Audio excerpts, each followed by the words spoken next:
I-502 is like the Titanic, and what they're trying to do is they're trying to load us all into steerage. Sink legalization in the state of Washington and sink medical at the same time, they set us back 15 years. I'm Steve Sarich, and I'm the Executive Director of the Cannabis Action Coalition. When I first read 502, I knew what they wanted to do. The model can't succeed, and it will fail. They weren't saying it was decriminalization of marijuana. They were saying it was legalization of marijuana. In order to legalize something that's currently illegal, you have to remove all of the laws that made it illegal in the first place. And 502 did not remove one criminal law. In fact, it added criminal laws, and made some criminal laws, like the one for growing. They increased the penalties. So how can you call that legalization? Patients who are never going to be able to afford to go there. Can I even mention the word medical in there? No. I can't even ask what's good for a headache.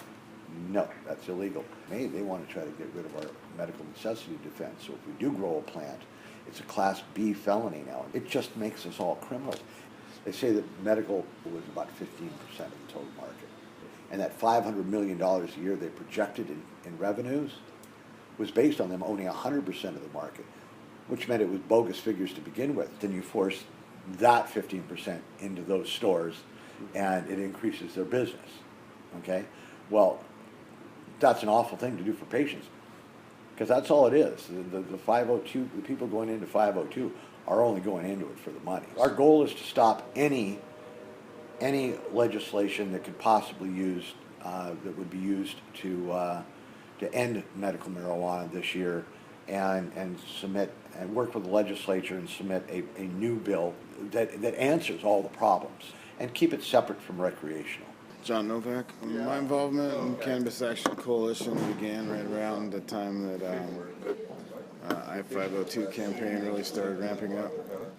It was going to take cannabis in a way that really wasn't going to be friendly to medical. We're kind of in a situation where it seems to have steamrolled to the point where it appears that almost all aspects of the medical cannabis law are about to be gutted if patients don't take a stand. The biggest danger is in patients losing the right to grow their own medicine, and the ability to pool together in small groups like we have under the collective gardening law. There definitely has been corruption and influence peddling at the very least.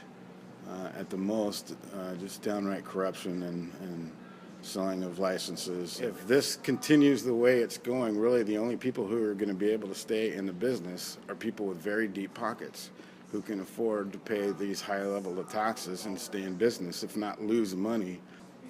At some point here, people got to stand up and say, look, do we want to have a world where only a few people own everything and we're all just a bunch of slaves working under this corporate